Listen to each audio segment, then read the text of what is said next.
If you're self-employed or a small business owner, retirement planning can be confusing. In fact, 1 out of every 3 entrepreneurs does not have a retirement plan in place. Now, the good news is there's a lot of great options that are pretty simple to set up, and you don't have to go through a lot of expense to do so.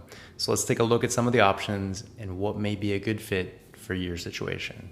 All right, so let's get started with the 401k. There is a solo version of the traditional 401k available for self-employed folks and single-person small business owners.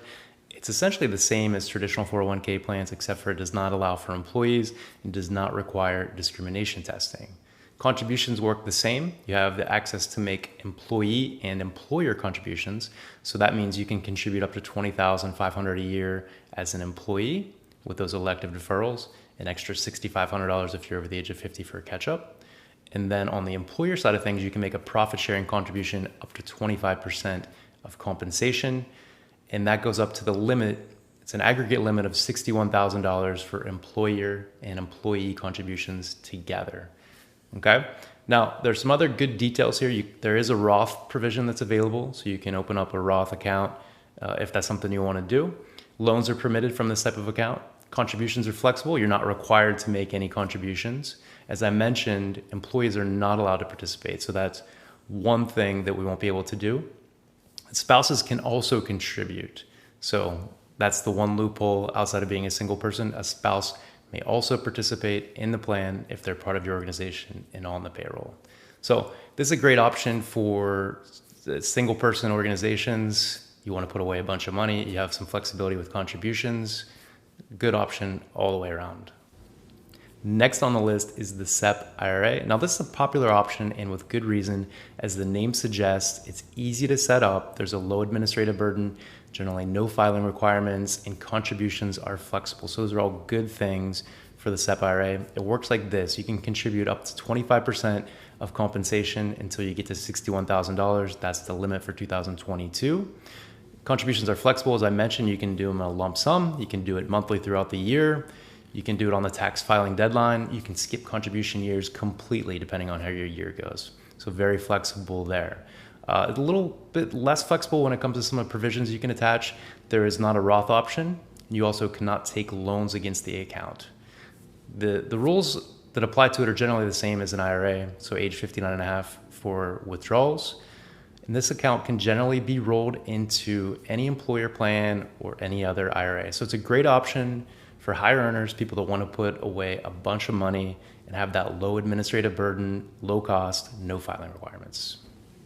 Next on the list is the Simple IRA. While this is an available option, this is best suited for small and mid-sized businesses. It works like this. You can contribute up to $14,000 per year plus a catch-up contribution. That's for 2022. Employers are required to make a contribution, either a fixed 2% amount or a 3% matching contribution. It carries pretty stiff early withdrawal penalties. So if you move the money within the first 2 years of the account being opened, you would face early withdrawal penalties as well as any taxes that may apply as well. There's no Roth provision as well. So this is just a little bit more of a rigid structure. Like I mentioned, it's better for those small and mid-sized businesses that are looking for some flexibility, that maybe don't want to deal with all the filing requirements and administrative burden that's attached to a traditional 401k.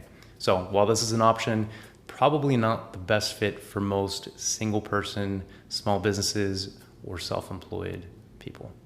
Last on my list for today is the defined benefit plan, more commonly referred to as a pension. Yes, you can create your own pension if you're a self-employed small business owner. A pension generally works like this. It's a promise to pay a guaranteed income stream in the future, usually based on years of service and salary. If you're creating your own, you can name your own benefit amount. The maximum amount that you can name for 2022 is $245,000.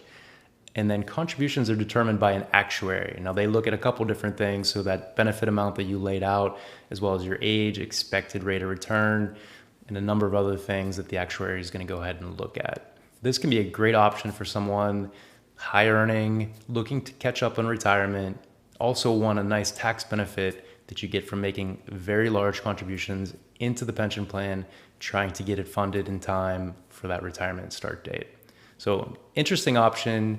I know a lot of times we think pensions are a thing of the past. They still exist, and you can create your own if that was something you wanted to pursue. So there you have it. There's 4 great options for small business owners, self-employed folks to go ahead and consider setting up. It's easy to do in order to just to get started, start planning for the future, get those tax benefits, get things rolling. If you have questions, would love to answer them. Please reach out.